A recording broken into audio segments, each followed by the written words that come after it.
Hi, my name is Adam Hughes, and this is my vlog for the New Student Dialogue.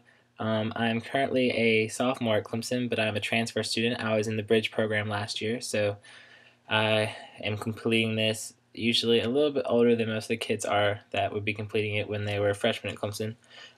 The New Student Dialogue I attended was Mental Health in College, Awareness and Stigma, and it's basically the purpose of it says that it is for us to be able to connect and better appreciate students along the mental health continuum.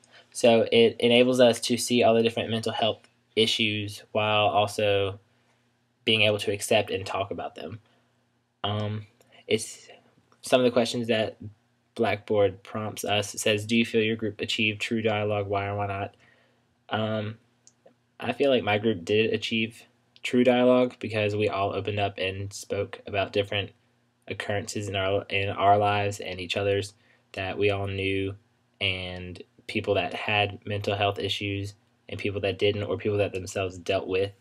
Some of the issues we talked about were like depression, bipolar disorder, sometimes how those led to suicide, and some other ones were like, let's see, multiple personality disorder, just all of those. And there was people that like we talked about it openly because we talked about what people perceive in today's society that mental health people have. Like, some people say, oh, you see somebody walking down the street and they have Tourette's, and sometimes people make jokes out of it. But just we talked about things like that. We were able to talk back and forth about how things are portrayed in society as sometimes people take them a bit too far, and then how it can affect that person. Um, the dynamics of the group were kind of extreme because we had a big group of people.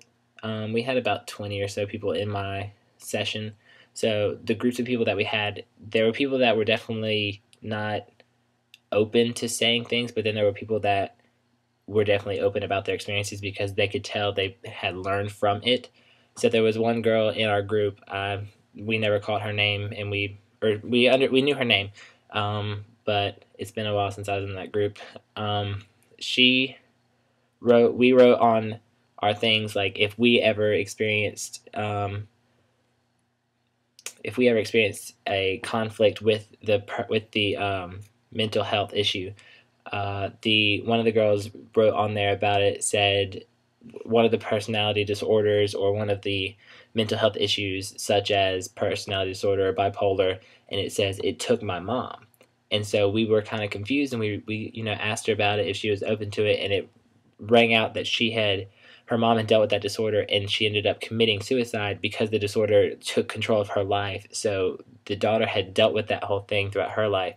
So it was able for us to see her active voice because she was open about it and able to explain all the different things. There were reserved voices because, like I said, there were people that were more like introverted. They would engage in conversation in the group, but they wouldn't necessarily speak up about it because they weren't necessarily comfortable, which is understandable because mental health issues are very hard to cope with. Many people take medications and such, and it's very, very hard to deal with in a day-to-day thing, especially with a group of strangers when you're at college. There's thousands of people you don't know, and you don't want them to know your disorder. You want them to treat you as a normal person, and they don't want to necessarily like open themselves up immediately, which I understood and I didn't have a problem with. um, my role that I played about as an equal role as everybody else except for the instructors who like prompted and led the course. I you know i actively spoke up when questions were asked. I put my own little answers down on our papers when we created our mental health stigmas. Like, we did a prompt that it was write down what you think of when you hear this disorder name. So we all did that, and so we all shared them sometimes. And some people liked my answers, my responses, and some people didn't really respond because I don't think anybody's gonna bash somebody's response. But sometimes back and forth, we were able to communicate on that.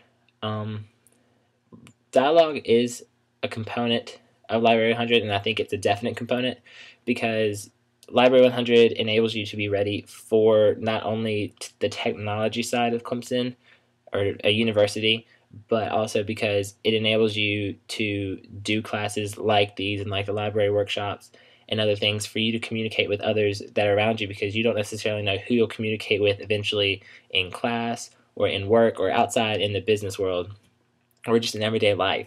So dialogue is definitely a useful tool in the university experience because, like I just said, you will use it in virtually every aspect. Um, the other things that we did that I thought were kind of interesting per the group dialogues, actual like working towards. We had a video that we watched. It was about a motivational speaker, and he talked about. He was narrating a story saying a man had everything that he could possibly want. He had a great job. He had his own, house in New York City. It was like a penthouse loft. Everything was great, but like on the inside, he was dealing with depression and everything, and he had he couldn't control it. And one day he went to the Brooklyn Bridge and jumped off, but he hit the water incorrectly and it didn't kill him. It just like paralyzed him. It cracked his ribs. It gave him internal bleeding and such. And it really just completely destroyed his body, and almost just like his mind was almost gone because of the mental disorder. But the thing about it was, as he told the story, everybody was sentimental. Everybody was caught back at all the things. And then in the end, he said, the man that jumped off that bridge, Brian, I think his name was, let's just say it was Brian. He said, Brian that jumped off that bridge 10 years ago was me. And, everybody just stand back in a gasp. And it really is, interesting to see how a man goes from having everything that everybody would possibly think would make him happy, but he was really depressed and torn up on the inside, to going to this person that is now leading the prevention for it and leading awareness.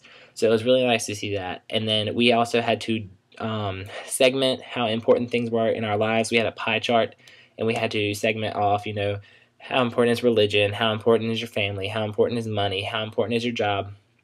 And so, I mean, I've always been able to kind of compartmentalize my life, but as they discussed it with the mental health issues, how some people can't categorize things together because the mental health issue takes up so much of their spectrum of their life.